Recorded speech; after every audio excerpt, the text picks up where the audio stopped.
Yes, and you're back once again with the MOJO Conference 2020. Today, we have a bunch of masterclasses. My favorite is happening right now. We're delving into the art of storytelling. And joining me is Mike Warmels here. Mike has an amazing career starting from just regular public broadcasting to independent filmmaking and always having an eye for human interest and for storytelling. Now, of course, the question arises, what is the key to telling a good story, Mike? I think we're going to learn a bunch from you today. Oh yeah, the key to storytelling. It's a difficult one because it's the one you have to learn. There's a lot of artistic things. There's a lot about vision and ideas, but storytelling is both an art and a craft. And the craft is something that you really have to learn. To master it, you have to perfect it. Yes, absolutely. And you have to learn and you have to fail. Yeah. Well, you're one of the makers that mastered the craft. So I hope so. Bring us into your masterclass. Right. I'm excited. So I'm a director.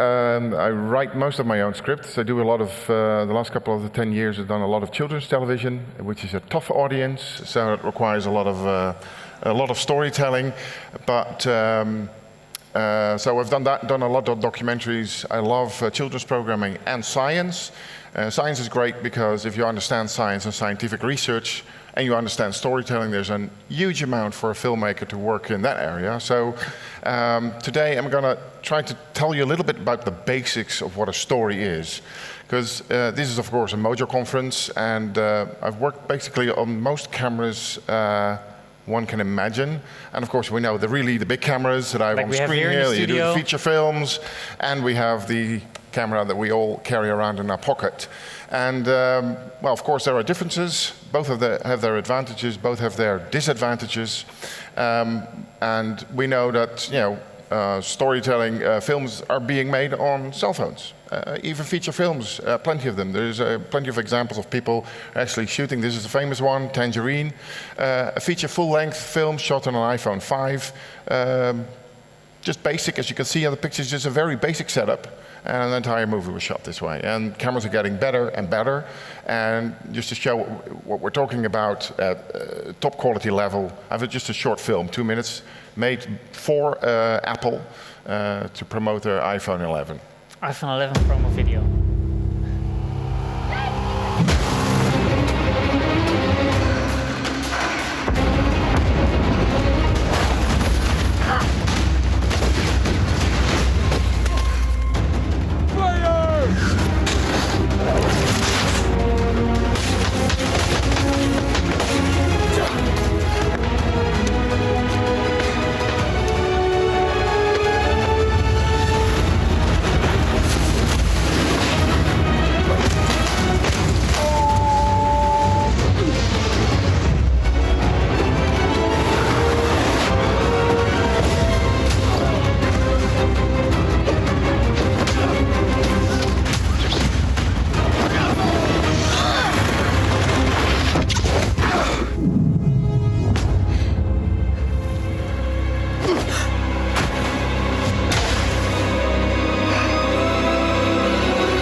Well, there you go.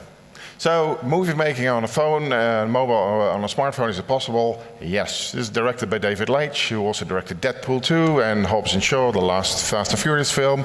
This is what a professional director does with an iPhone. And of course, this is probably not your obvious setup that you have in your pocket, but it's possible. So for me, the debate whether you have to use a big camera or a small camera to make cinema, it doesn't really matter. There is one similarity between the two. If you want to make a movie on a smartphone or on a really big expensive camera with big lenses and everything, is you're gonna need a story. So that's basically what this is about. This short masterclass. What's a story? Now, usually I do this with an audience, so I ask people, what's a story? Now, my audience I mean, is you get like a bunch of hands, right? Yes, and then, well, usually people it goes like this. I only have one audience member today, so tell me, what's a story? I'd say a story is the narrative around change. So something changes, that's a story. Like narrative. The bottle of water here on the table with us is not a story, but if I tip it over, that's a story. That's a story. Okay. Well, I disagree. Well, then I'm off the stage, and it's just for you today. I'll just continue this story on my own. Now, and normally I show a little clip and I ask people, okay, now tell me what this is about. First I ask them, what is story? And the people say, oh, it has a beginning and an end, or it's about change. I hear that a lot. But still, a bottle, emptying out of water, is that a story? Is that interesting for you? Is it interesting to watch? But it's very complicated. There are many really complicated definitions about what story is, and especially I work with a lot of editorial staff, people making documentaries or children's programming, and you get a lot of stuff to hear. Oh, it should be about love, or it should be about this or that. It's about a doctor or a child who goes to meet your grandpa, and you hear a lot of stuff that is usually has different names. We use a lot of stuff, message, theme, meaning, style, topic, plot, narrative. We don't use these words because most people that I work with don't even know what these words mean. They don't know the difference between a narrative or a message. And you're saying, oh yes, it's about if you really go for it, you can achieve your goals.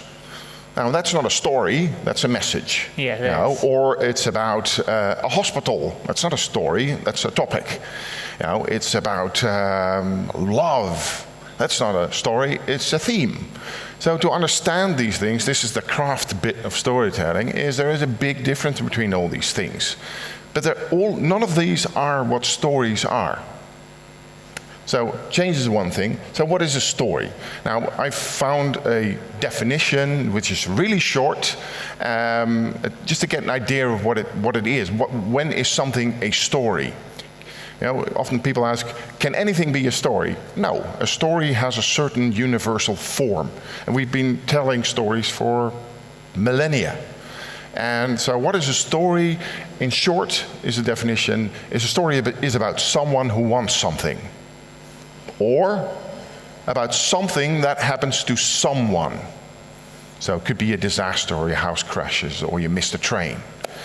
The result is for the main character to act, and the action, as we would call it, that gets the story moving. So in short, you need a few basic elements. You need a main character with a desire. Someone has to want something. Either you want to be a film star, so you go to film school, you go to acting school, or you try to persuade a producer, anything, you try to do something. It could be simple, you want a glass of water, you go out and reach for it, and then you have a desire, I'm thirsty, it has to be quenched, so I get water or get something else. So a main character with a desire. So far, that sounds relatively simple. I'm with you here. Okay, but this is already quite hard in general. Because the desire has to be real, the main character has to be three-dimensional, it has to be a real person. I'll get back to that later. So just to say I'm thirsty, here's some water, I pour a glass of water, and that's it. That's not an interesting story. A famous story is this one. I'll tell it to you. You probably recognize it, but something is missing, and I'm going to ask you what's missing. So there's there's mother. In the kitchen, she's baking cookies. And when she's done, she's asking her daughter, sitting on the couch, playing games on her phone, says, would you like to bring some of these cookies to your grandmother? Yes, says the girl, that's fine. She gets up, gets her red coat, walks out the door with the cookies, goes through the woods, knocks on grandma's door. Grandma opens the door and says, oh, hello, girl. What you doing? I'm coming to bring cookies, Grandma. Door closes, the end. Now, how interesting is that? No, yeah, I never heard that ending when I was a child. Well, especially the middle bit that we're missing. So, what's missing? we're missing that something comes in between the character and a desire. Exactly. So I'm guessing that's the next slide in this particular case, Red Riding Hood, we miss the wolf. So we miss a conflict. That's what you need. And the third, story is never just basic. It's not instruction. It's not like a manual to your television. It's not just information that you're transferring. A story is always emotional. So sort of if you want your shopping list for a story, you're going to need these elements. A main character with a desire, you need a conflict, something that gets in between the main character and the object of desire, so to speak, and it has to be emotional. So let's go into these three elements just for short, just to see what it takes. Then you see how hard it is. So for one, we have the main character with a desire. So the first question you always have to ask, who is it? Who is my main character? And now, when you're doing non-fiction, I do a lot of non-fiction, this is editorial work. You have to do research. You have to ask these people. You're going to interview them, even before cameras come in place, or even before you start writing a script or a setup. Who is this person? Is it a man? Is it a woman? Is she old? Or is he young? What does he do? Where does he come from? How was he raised? Even when you're doing fiction, you're going to have to do this work, even though 99% of this will never appear on screen. You have to understand who someone is. There has to be a character. It has to be a real character, a real person. And that's already quite hard. So second is, what does he want? This is a stage where a lot of people already, in my experience, already sort of come to a grinding halt. What is a desire? Well, he wants to help people. All right, that's pretty vague. Or he wants to change the world. All right. We were talking about action. What do you do to change the world? That's vague. So a desire has to be concrete. It has to be, I like a glass of water. That's concrete. Not, I'd like something to put in my mouth. That's extremely vague. I could put a piece of carpet in my mouth. You know, that's vague. So a desire has to be concrete. You have to be able to, and that's the third one, you have to do something to get it. So if you want to say, I want to change the world, action becomes a very complicated thing. But if you're saying, I want to feed the homeless in Amsterdam, well, let's see, I can imagine quite a number of actions you can actually do. You can go out, you can meet these people, you can buy food or get food from something else. Action already comes into play. And this is sort of when your story starts to slowly flower. Suddenly that ugly little flower bud begins to open.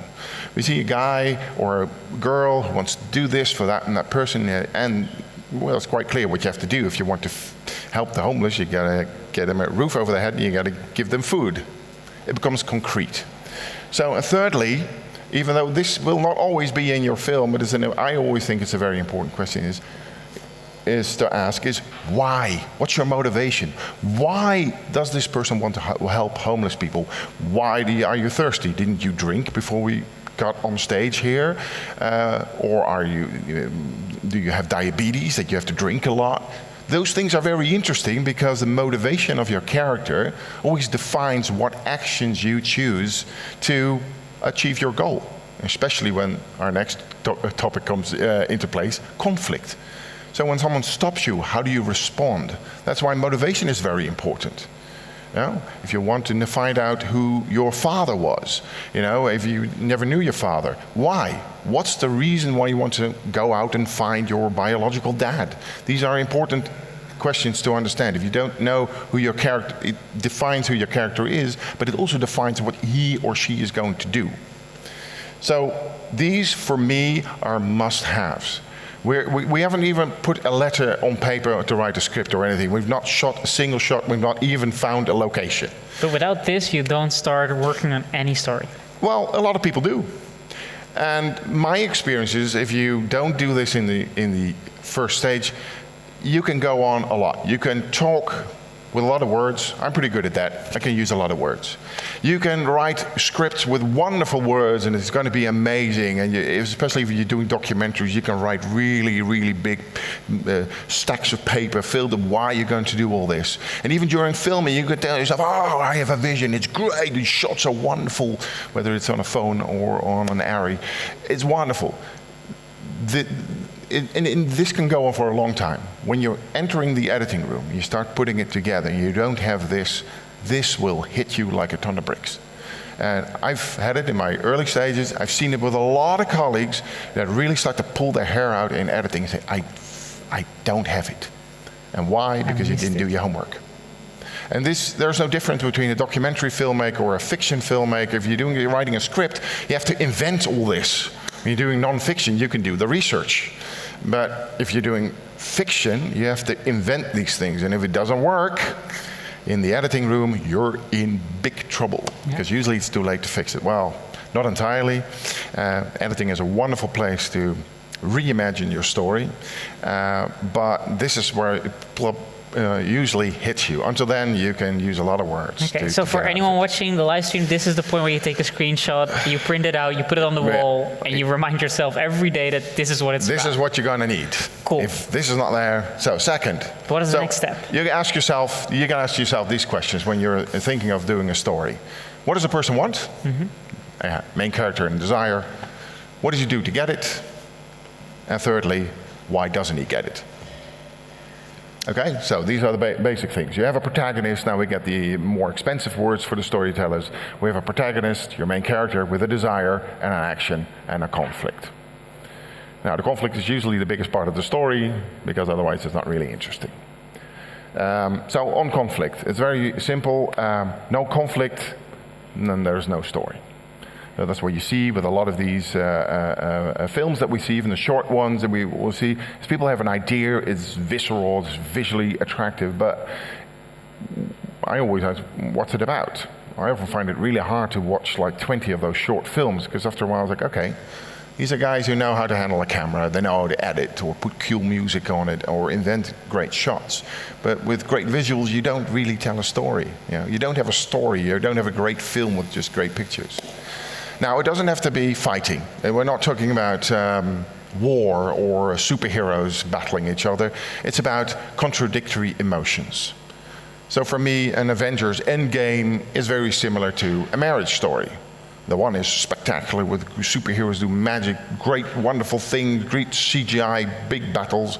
And the other one, Marriage Story, is people sitting in rooms talking, to put it plainly. Both are great films, have really good storytelling, whether you like it or not. It's well done, it's very crafty, but that's what conflict is about. It's about contradictory emotions, whether you express them with the guns or with a fight or even with silence. That's the choice that you make as a filmmaker. So the last thing is about emotion. I work a lot with journalists. And journalists like information. They like to tell how things are being done and how things work. Even in science, we like to explain how you do your science, how research works. And I hate explaining. I dread it because explaining is telling things. It's basically in an order. First you do. It's like a recipe to a meal. You must have been a joy in a classroom back as a kid. You must have been a joy to your teachers in the classroom back as a kid. Well, for me, it's knowledge is interesting, but you don't have a story yet. Knowledge is important, but a recipe, I like cooking. I love cooking, but I don't think reading a recipe is a really exciting story. It's not a story. Just like a manual to your television or your computer or your smartphone is not a story, it's a manual. Here's the big difference. It's not information that we're doing, but we're doing emotion. This is what this medium that we're doing, that we're making, is really good at. It excels at emotion. There is no medium in the world that is so great at emotion because we have all the art forms in the world at our disposal. We have visuals, we have audio, we have spoken word, we have music, we have sound effects, you have motion, you have still, you can do anything. All the art forms of great artists in the world, in history, in making a film, you have all these art forms at your disposal. And it's exceptionally well at transferring emotion. So if you do information, do it via emotion. In general, it means you transfer quite a bit less information, but you'll probably remember it.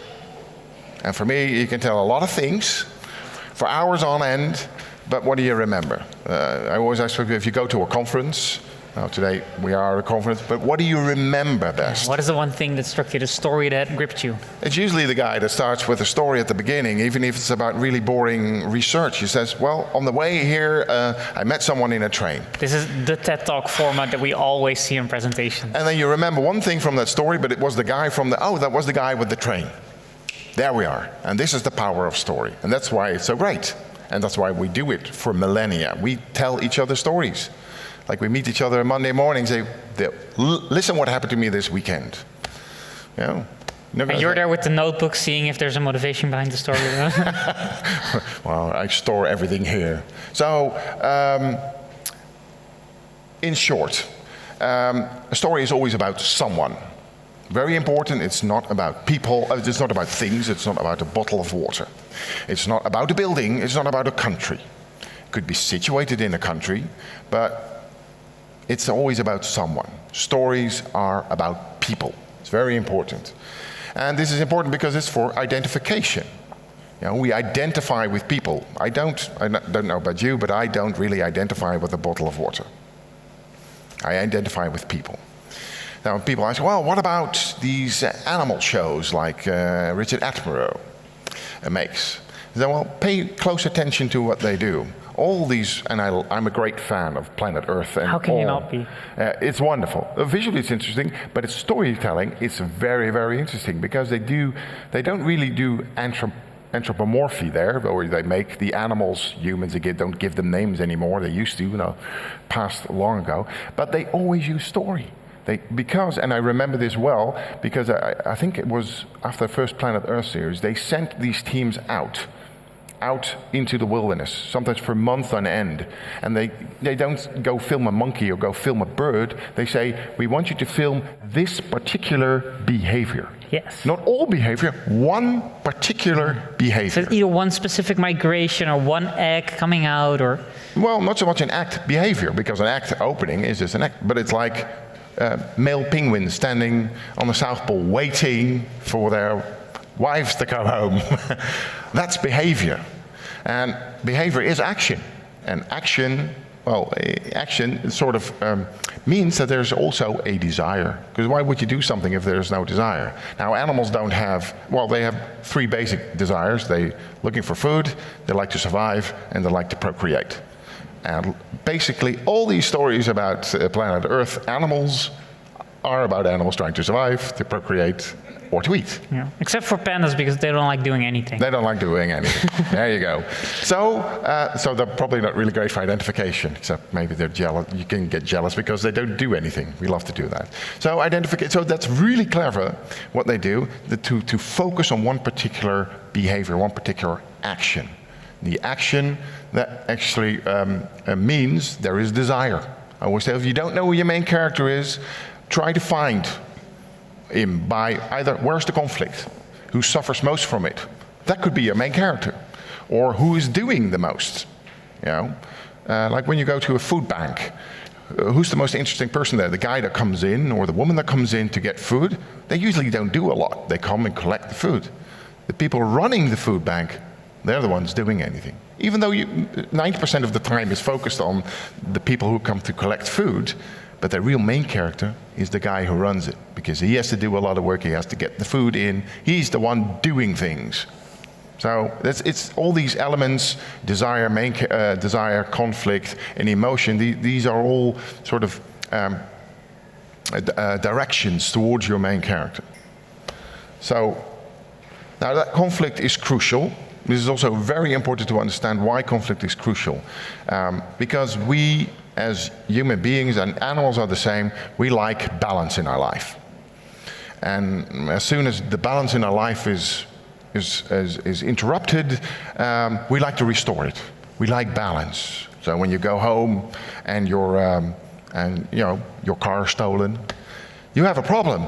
You panic. You start calling people. You start acting. Because your desire is, I want to get home. So conflict is really important because when you see your main characters seeing their life out of balance, you can understand, I know how that feels. If you really know as a filmmaker to touch that chord with your viewer, you start to feel empathy for them. You feel like they do. So you're interested in how it ends. Does he get home or doesn't he? And if not, what does he do? Does he end under a bridge? Does he make new friends with homeless people? You never know. So conflict is crucial for that identification. We usually identify much stronger with negative emotions than people who are all very happy. So for me, these are interesting angles to look at when we're considering platforms like TikTok or Insta, where people tend to just show they're happy all the time. And look how great I am. How wonderful is my life. But how long is that interesting? How long is it interesting to see someone who's really happy? It gets more interesting if people get unhappy and try to restore the balance in their life. And suddenly we're invested. Now this is all quite hard. I mean, I make it sound simple, but this is all pretty hard because it has to be real, it has to be credible, and you have to understand it, and you have to go along with it. You have to understand people a lot. So this is the fourth element for a story, is your favorite one, is change. Of course there has to be change. If someone goes through a terrible ordeal and afterwards is just the same person, why was I watching this story then? Because in the end, as filmmakers, we do try to give a message to the people who watch it. We try to give some kind of meaningful experience to the time that you spend watching my film. Even if it's 5 minutes or 2 or 3 hours or 2.5 or 100 hours when we're considering stories of like Breaking Bad. It's a story of 100 hours, can you imagine? What it takes when it's about someone, identification, conflict, change. And every episode, it's an amazing, complicated piece of work to work on storytelling. And it's not just for film, this goes for writing articles, it goes for books, it goes for everything, everyone who tells a story, verbally, visually, by words. These are universal elements. Now, why for me is this so important to stress out? Because these are the media that we have today. I just have a small selection here. We have Facebook, we have Pinterest, we have Periscope, TikTok, WhatsApp. We have your own websites, Twitter, LinkedIn, whatever. We have so much. And then we have the traditional TV, and we have the Netflixes and the Videoland and HBO Max and Amazon Prime and Disney Plus. It's endless, the kind of choices that we have. So everyone these days is a media provider, because we have vloggers, we have bloggers, everyone makes videos, everyone tells stories or whatever. So just to look at we have the traditional media providers, the commercial broadcasters, the national broadcasters, public broadcasters, the regional, local, radio, newspapers. We know these guys. They're all in trouble. These guys. Now, why are they in trouble? Now, why are they in trouble? Because for one, there is so much, and the other is, how do you make a difference in all this violence? Now, Netflix, Amazon, and Disney, all these guys, they're putting a lot of money in making really great stories on film. Well, try a local broadcaster in the Netherlands, or regional even. Where do you get the money to fight them? Right, yeah. And they're fighting Netflix, and then the director of Netflix in an interview last year said, our biggest enemy is sleep. Yeah, because people mostly just go to sleep if they don't watch Netflix. There you go. Well, that's great. So you can't make it, at least you can't make a difference when it comes down to production value or great actors or whatever, but you can make a change, I do believe, in storytelling.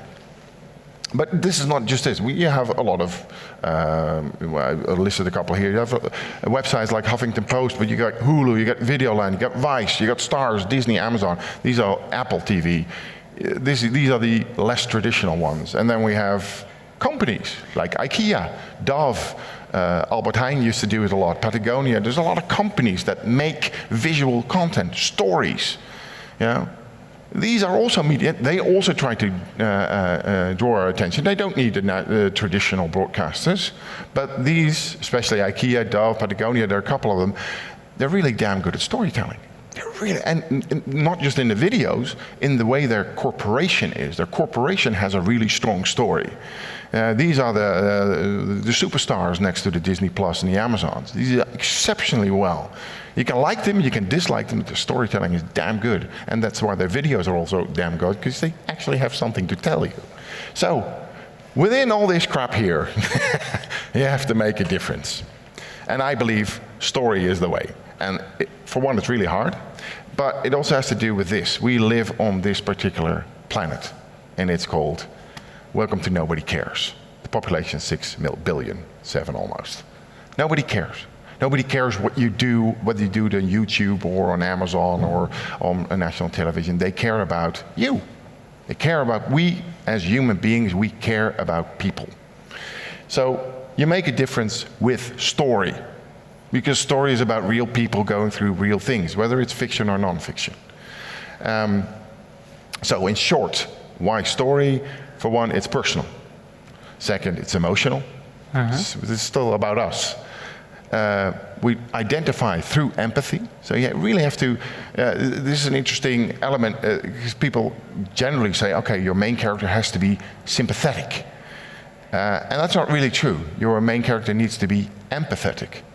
A famous example is David Fincher's The Social Network, very applicable to mobile. A film that recently has an entire new context around it. Entirely new context. But this is not a really sympathetic character this is about. The Mark Zuckerberg in The Social Network is not a sympathetic guy. You actually like to punch him in the face. He is not sympathetic. Right. Yet, you do feel empathy for him. He is a real three-dimensional character. You do see the humanness in that person. So, and that's a real challenge. So empathy is more important than sympathy. Sympathy is a relatively easy, not a bad, a relatively easy way to achieve empathy. Because it's, of course, when someone's likable, you like to know how it ends. Okay? So, true. So what we do with story is you create a relationship with your audience. Now, you just said Netflix's greatest enemy is sleep. And why? Because when people sleep, you can't have a relationship with them. So this is true. This is what all these vloggers do, all these YouTubers. This is their secret compared to a lot of traditional broadcasters. They actually have a relationship with their audience. They know who their audience is. I know from Newbie TV, who does a lot of online content, does feature films these days as well.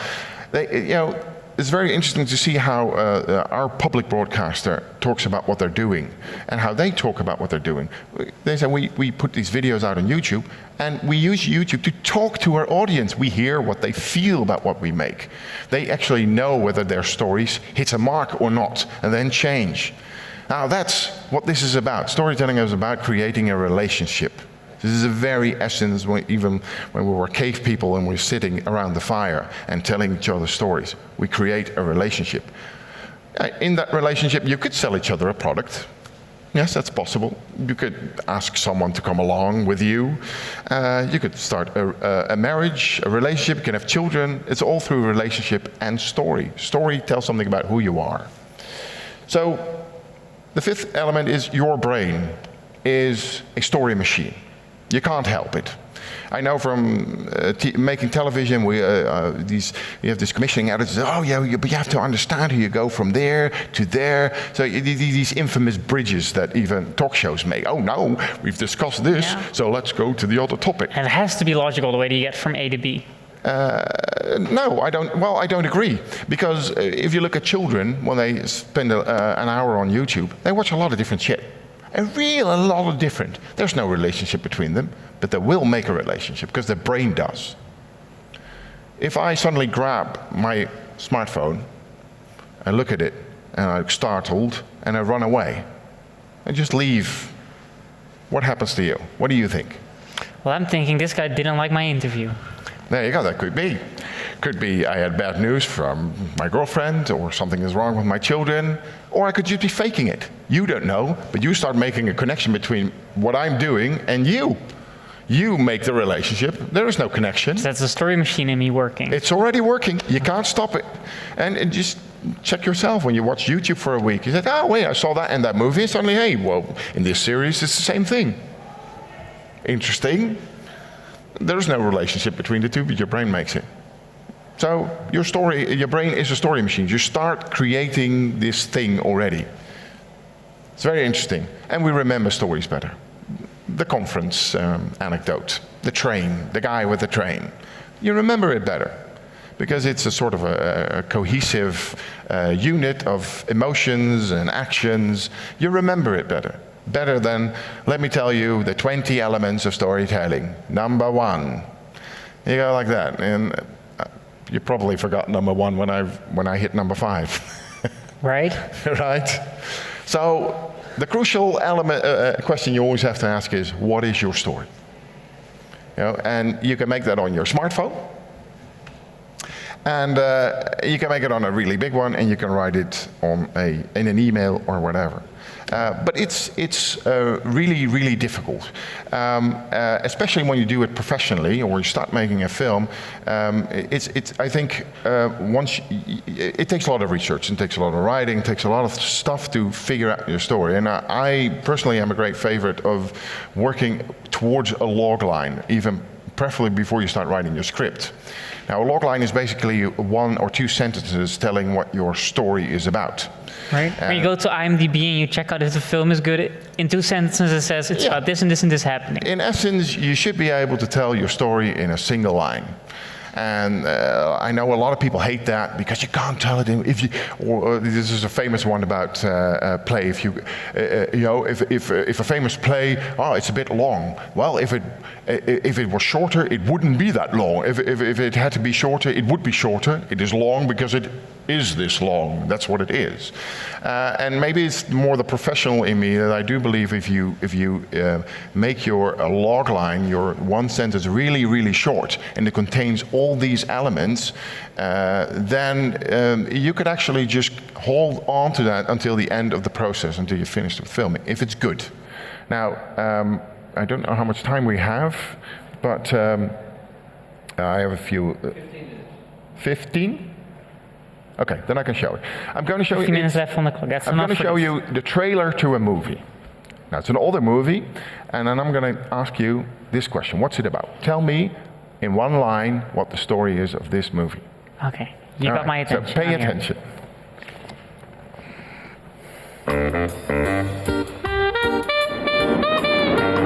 We're finished, Dave. Extincto. Yesterday's news. Shut it. Some of us are trying to get a job. Hey, and it says no smoking. You forget, Gerald, you're not our foreman anymore. You're just like the rest of us. Scrap. If you were out of work Get a job. If you want joint custody, then you have to pay your share. and out of luck, Now what? Shut up, I'm thinking. you'd do anything You call them Chippendales, man? to turn your life around. How many lasses were there, though? Thousands. It's worth a thought, though, isn't it? But these men I don't see why not, Gerald. Because you're fat and he's thin and you're both ugly. have come up with a plan No, not doing it. Come on, Dave, don't stop now.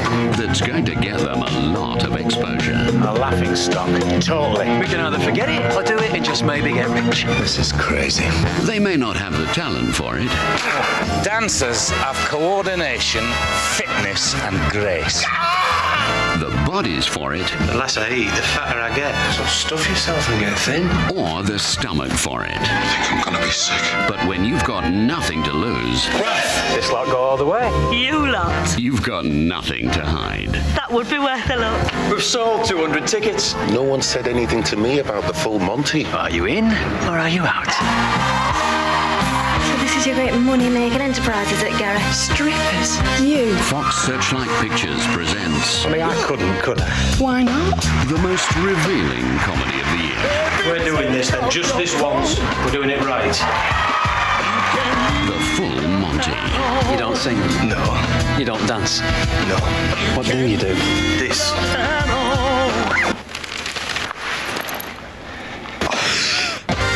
You can leave your hand on.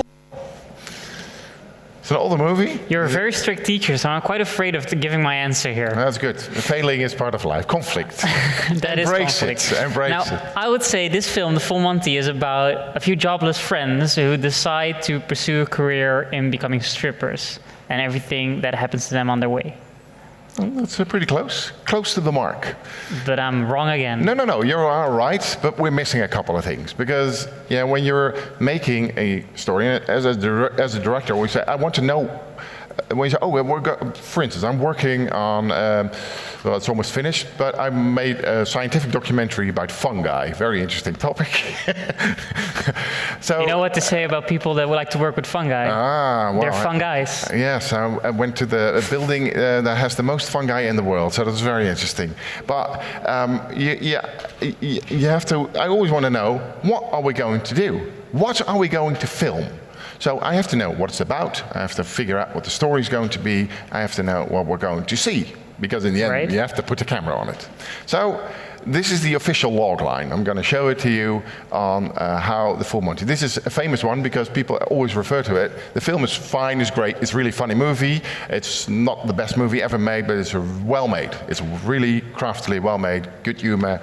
But the log line is very famous because it's so damn good. It's this is the kind of line that you hear in your elevator pitch. Then you say, all right, I kind of see the whole movie. I need $5 million for this, give it to me right now. So the first thing was, it's about a couple of friends. Well, friends is not enough. It's about, this is the one. Driven by financial despair, 6 unemployed steel workers become strippers to make ends meet. And in doing so, find their self-worth. Now, I think this is brilliant, because for one, you see, driven by financial despair, you have the motivation. There is a motivation. There's a clear reason why. They're going to do it. Oh, it's going to be funny to have people who don't look like strippers, and they're going to take the clothes off. Okay, yeah, okay. Right, so what's the point? We have a really good motivation. They're unemployed steel workers. So here we have the visual bit. All right, so knowing it's set in Britain, but you could do it in America. You could actually do it in our province of Limburg. You suddenly get an idea. Oh, steel workers. Wait a minute. Okay, that's a kind of type of people. That's people who are not strippers. They're workers. They're guys that like to drink beer and shit. This is everything that is not strippers. They become strippers, so there's a strong contrast between who they are and what they want to do. And of course, their object of desire is simply, in this particular case, money. They need money to survive. Each one of them has a different purpose for that money, but they all want the same thing. You need to survive. Back to the animal element. And in doing so, here we have the change, they find their self-worth. Which is weird because you become strippers, we find that degrading, but they find their self-worth by doing something that's degrading. I'd like to see that movie. Here you have a couple of $1 million, please make it. And this is a famous one. Of course, this is not something you write on a Saturday afternoon. This takes a lot of work. Even writing this one particular line takes a lot of work, takes research. But what I think is great, it's written, it's just words. We're in the visual business, we have to make pictures, but that you see it. I see this movie, and you see, you could have, this is interesting, we need 6 quite different characters, of course. As a filmmaker, you already start plotting out, well, we could do this, we could do that, that's interesting, we need a couple of good jokes, but they have to do all these things, they have to learn how to dance, maybe some of them want to lose weight or build up big muscles, and then how are they going to tell their wives, their girlfriends, their children? This is going to be an interesting movie with lots of conflicts, because how are these guys going to become successful strippers? Now the movie exists, so you can actually go and watch it, how these filmmakers worked it out, but this is the story. This is the movie for me even. This is already the movie. Reading this logline to me is as if I've seen an entire movie. And that's great. And it looks so deceivingly simple. Right? Deceivingly, being the key word here. Deceivingly, because making something simple is not simple. And storytelling in the end should be simple so you can go in depth.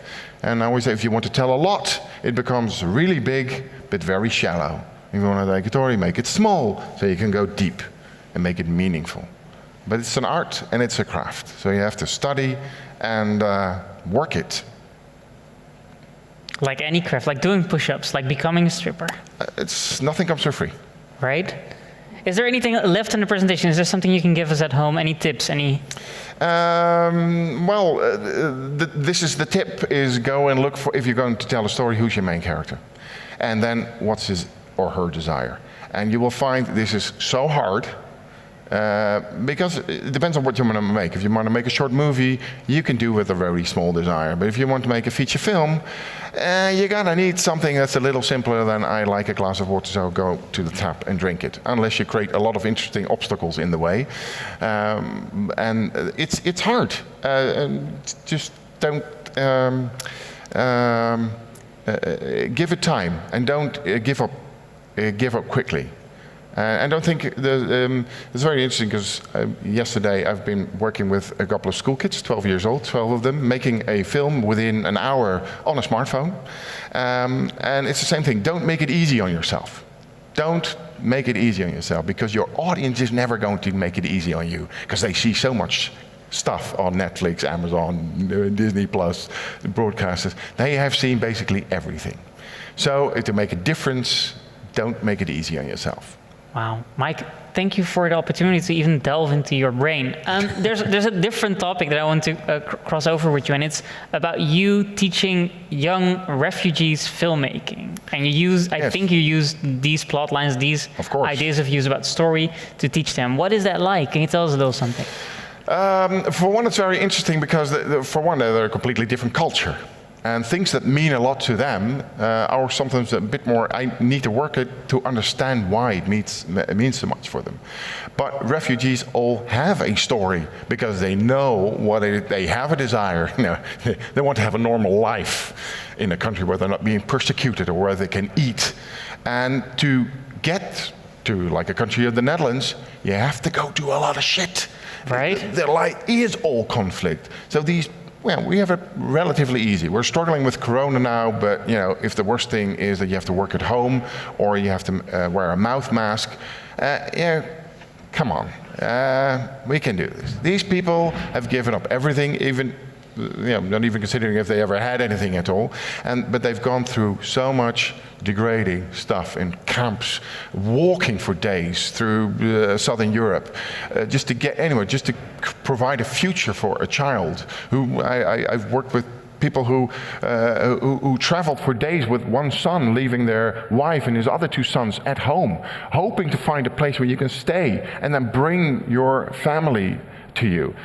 All these guys have great stories, but all set in a different culture, and that's really interesting. You think, wow, why does this mean so much to them? So you have to do the research to understand them. Right. But amazing. It's amazing, touching as well. Yeah, and your job is then to help them create new stories. And is like being a refugee, is that something that they all want to talk about, or do they have different ideas about storytelling? They all have different ideas about storytelling, and there's a cultural thing. I do believe storytelling is universal. That's why the Americans are really good at it. It's a country with lots of different cultures, and people watch American movies in China and Japan and all over the world. But it's more like the expression of the way the story. That's the difference. Why does this mean so much? One woman just made it into a very abstract movie, which was fascinating. She wanted the camera to be a fly that was being swatted, and the fly was in her mind sort of a spy. So we had to shoot it in one shot. Now, we did it many times. We even had to come from outside through the window. You have to pass over the camera. Proper filmmaking right there. It was proper filmmaking with a strong visual concept, and she was very critical as well. So we had to do it a lot of time, and it changed also. And the great thing is, in the end, it gets simpler and simpler because filmmaking is so hard. Again, it's not that hard to make a really great shot. It's not hard to make a really flashy editing, but to make it touch you, that is so hard. So it was moving because it was their personal story in a different cultural idiom, and yet it was also universal. So life-changing may be a bit big, but it made a big impression on me. I can guess that. Yes. What does the future hold for you? What are the things that you're excited about? You're doing the fungi project? Yeah. I'm working for one of the scientific documentary series in the Netherlands. Most of my work is just making children's television and finding good stories out there. This is something that I say a lot, but I really mean it. Even if I make a 50-minute show or 50, or even a short items like 4 or 5 minutes, it's always a struggle to get it right. And yeah, I can say, oh, look what I've done. When I start on a new thing, you start over with the same questions. Okay, what's this about? What's going to be the story? What's going to be the main character? What's going to be the. It starts from scratch every time. And the only thing is that I can say, okay, I have the experience to see it relatively quickly where the story could be. Right, and I think that every filmmaker at home that has been sitting through this masterclass knows that feeling and is happy for you to experience it as well. Yes, oh yes, that is a humbling thing, right? I say embrace the creative frustration, embrace the conflict. All right. It's the painful moment. Filmmaking is a story as well. It's always painful, and you can say, oh, I'm going to put it off as long as I can. I say bring it as soon as possible, because then you've gone through the pain. Right, and then you're at the end. And we're at the end here as well, so I want to thank you for bringing us this insight into your brain and into your ways of storytelling.